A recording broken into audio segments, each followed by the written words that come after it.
Hey everyone, it's Edwardo. I mean, who else could it be? It's the DraftStream call sheet review / weekend preview. And lo and behold, the Canadian invasion, the Canadian occupation continues. Jaybird atop the early standings, and it is early. Black is King has yet to debut. A full default score at this point. That should all change by Saturday's estimates update. Not too far behind him, it's G24. The homie Gamble 24x7, the all-time Cinema Draft money winner. Also second in DraftStream money, only to, of course, Ontario's finest, Jaybird. And Jaybird once again competing with himself, trying to get that clean sweep.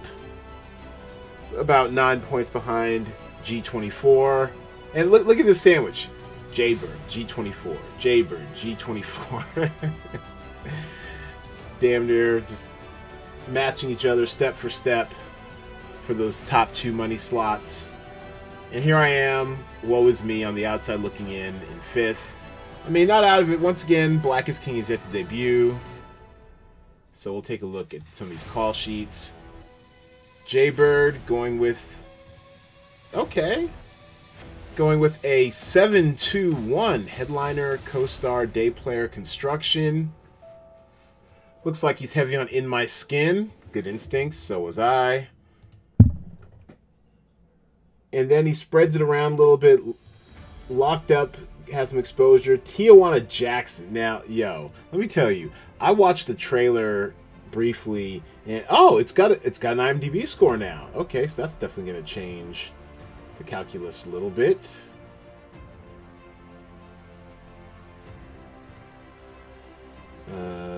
I mean, it's past our scoring time, but look for...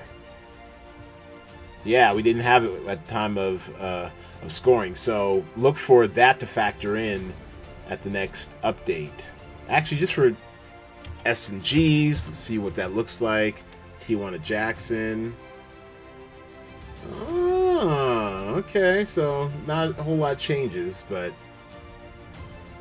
off that one score. But we'll see what that looks like at the Saturday update.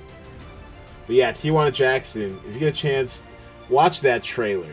It's pretty hysterical. And it's true, an ex-convict on parole is set on becoming a world-renowned motivational speaker. And Romany Malco's a smart guy. I don't know if you've seen him in... I mean, he's one of those guys where you've seen his face around for a while. And he's been around for a while. Dude, low-key, is 50. Black do not crack. And living his best life. I think he's got a regular gig on A Million Little Things or whatever. Yeah, so he's been around the block. And this, I mean, he wrote and directed this. Regina Hall, as we know, is game for anything. I mean, it's probably gonna be worth your time. I'm checking it out this weekend. So silly. All right. Anyways, back to the call sheet. So yeah, so Jaybird's in pretty good shape, but don't get comfortable. Transformers was a good pick. The little 3-stack there. I didn't quite know what to make of it, so I don't have as much exposure to Transformers as I probably should. Let's see what G24 is up to. Yeah, alright, so pretty much similar construction, similar basics. In this, though, he went 8-1-1, the old 8-1-1 headliner, co-star, day player construction. He has a headliner stack of Tijuana Jackson, headliner stack of the Transformers, and he went optimal stack. And for those who are new to the game, the optimal stack tends to be the headliner stack of a title plus a co-star and a day player.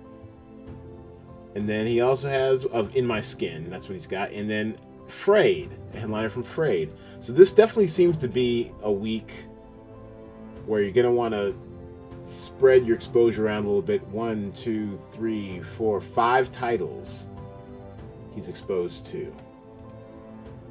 And look at these, and look at the scoring. Another high-scoring week. I honestly had no expectations going into this week. This is the first week where we're trying out specific seasons of a show, in which we're doing Umbrella Academy and The Real Housewives of Potomac. And also, it turns out Locked Up El Oasis Vis-a-Vis, I think this is the 5th season of this show. So we might see some of these scores change. This, I believe, is the default score on Rotten Tomatoes, but once, or if this posts, then we might see a different score, or the same score, if the critics still love it, for the El Oasis season of Locked Up. And then me on the outside looking in. I have a lot of work to do. I wasn't terribly confident in my construction. I did have G24's similar optimal stack in my skin, but I believe in my Housewives, man. I believe in my Housewives, and let me tell you why that score is definitely going to go up now. The Housewives are mired with a 4.4 overall score. Let me show you what's going on right here. Which might just be a bunch of haters. I mean, in general. I mean, reality TV, you don't expect it to get a lot of, overt critical love. But once you start digging into the individual seasons, it's a different story. Look at season 4. Now, in going with the individual seasons, as stated by the rules, and you know what, let's just take a quick peek at that real quick. Wherever possible for returning series, the average score of the new episodes will be used. Otherwise, the existing scores will be used. And so right now, the existing overall score, The Housewives, is 4.4. But take a look at season 4. Look at the, actually, I thought they were higher than that. Well, 7.6, 6.3, 6, 7, 6. So I think it's, what, about 20 of them? Oh, they didn't rate the reunions. Okay. But, so of the available episodes that are rated, looks like about a 7 is what we're looking at. So if we just plug in a 7, which we won't, we don't have it official, but if you plug in a 7 here, and I'm competitive, baby. So we'll just keep our eye out for that as we move along. That 4.4 ain't gonna last forever, I'll tell you that much. Some other interesting call sheets. Oh, let's take a look at and the perfect call sheet right now. 1336.34. So Jaybird's knocking on that door for the perfect call sheet bonus. $25 for anyone who gets a perfect call sheet, or who matches the score of a perfect call sheet, or matches the score of a lowball call sheet. And sorry, y'all, I am quickly burning up here. I do my work out of an attic. It's summertime. I have the fans off just so I'm not drowned out for audio quality. I might have to put the fans on next time. This is murder. Okay, anyways, not to drag this out.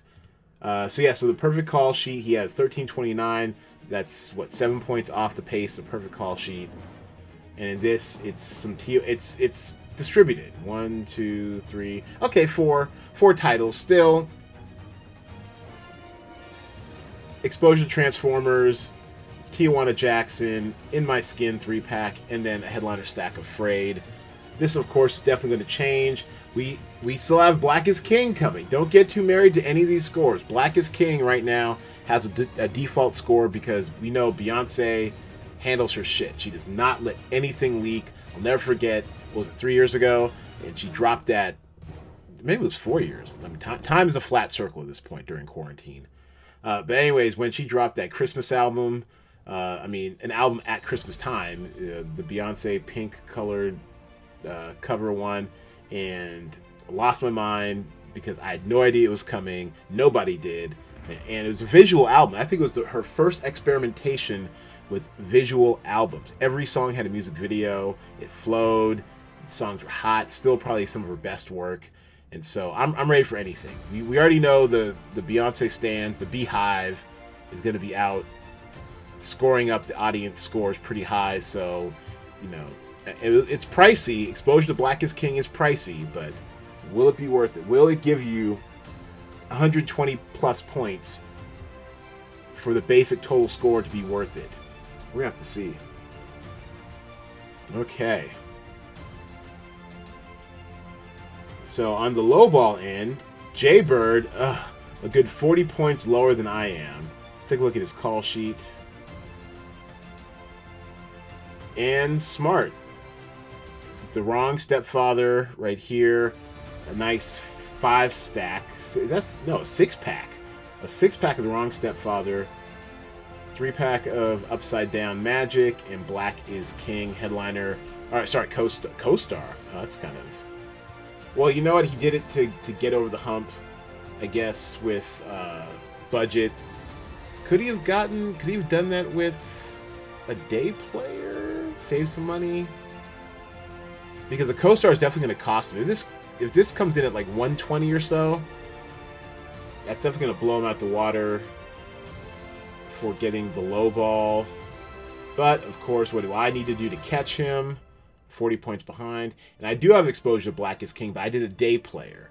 So I'm not going to get that 20% bonus hit that could cost him. Frey, I've got exposure to The Wrong Stepfather. It just seems like it's going to suck. But this is just evident of how unsure I am of this week. I've got some Muppets. I've got a Fugitive.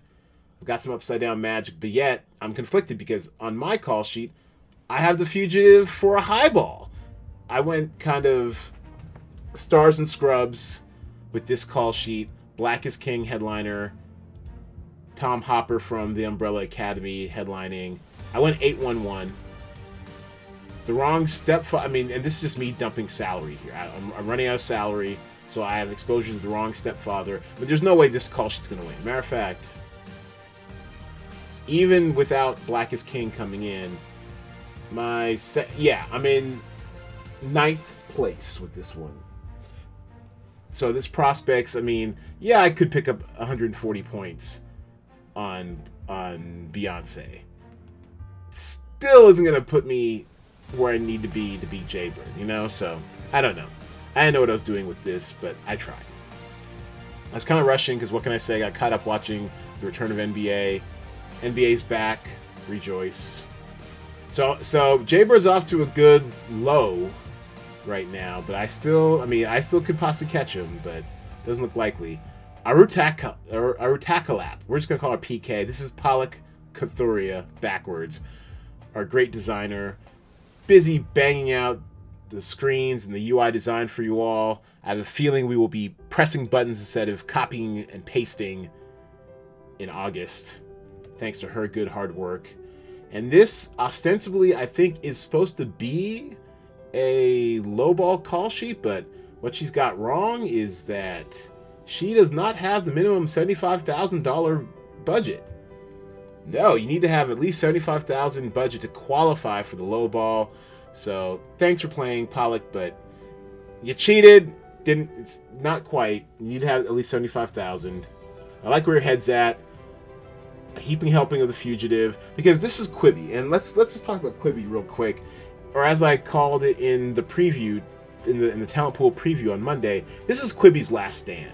Quibi, if you can't register a god-dang score on this week of all weeks, and yes, I get it, it debuts on Monday, which for streaming purposes most likely means Sunday night, 12 p.m. Pacific time, or 12 a.m. Pacific time.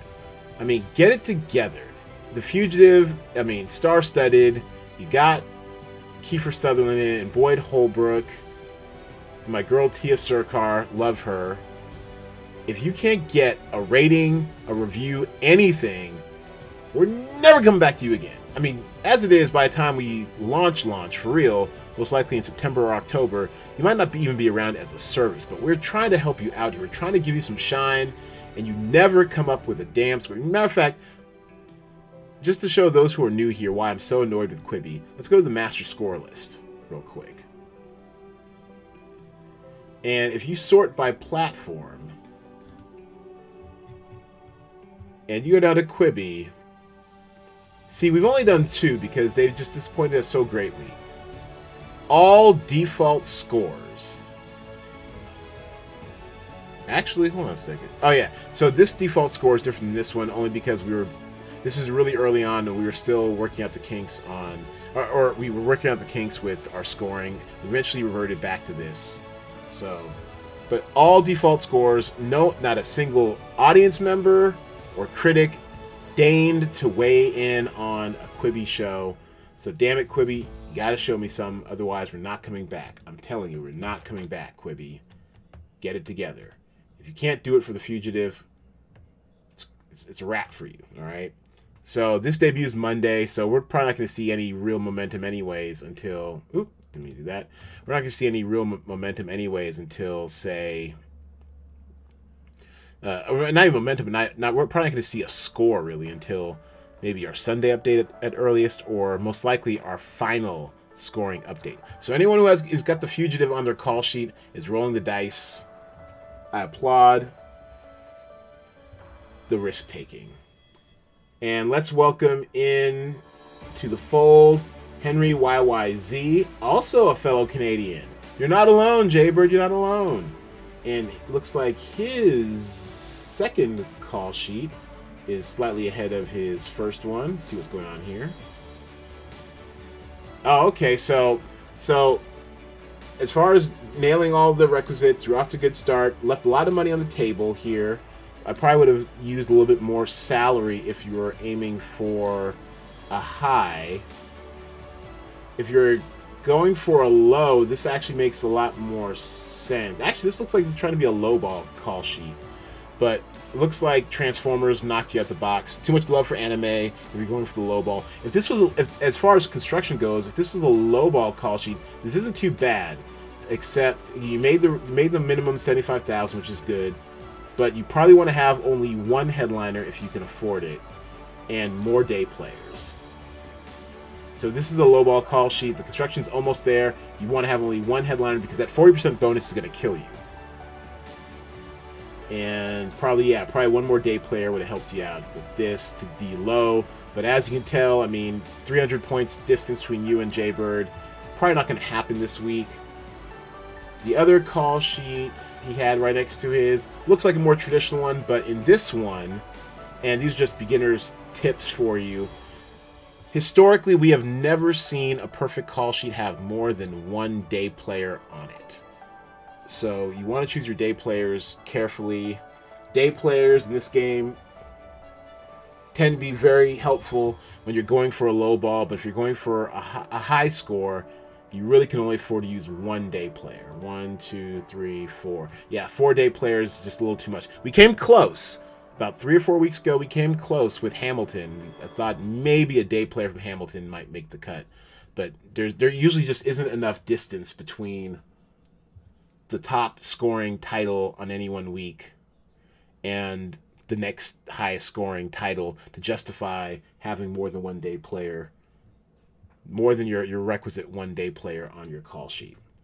All right, so just helpful tip to keep in mind as you play in future weeks. But good start. Thank you for submitting your 3 call sheets. And we'll wrap it up with the draft mom, the mascot, my mother, aka Brown Baby, in 14th. It's a slow start, but like I said, Black is King. She's risked it all for Black is King. Alright, hope it comes out for you. Get Even, off to a strong start, but not a lot of people messing with it. Probably because of the competitive pricing. 14,000 here. And so, alright, so what Mom did is the old DFS traditional Stars and Scrubs construction. Basically get a bunch of high-priced, high-scoring actors and balancing out with a lot of lower-priced,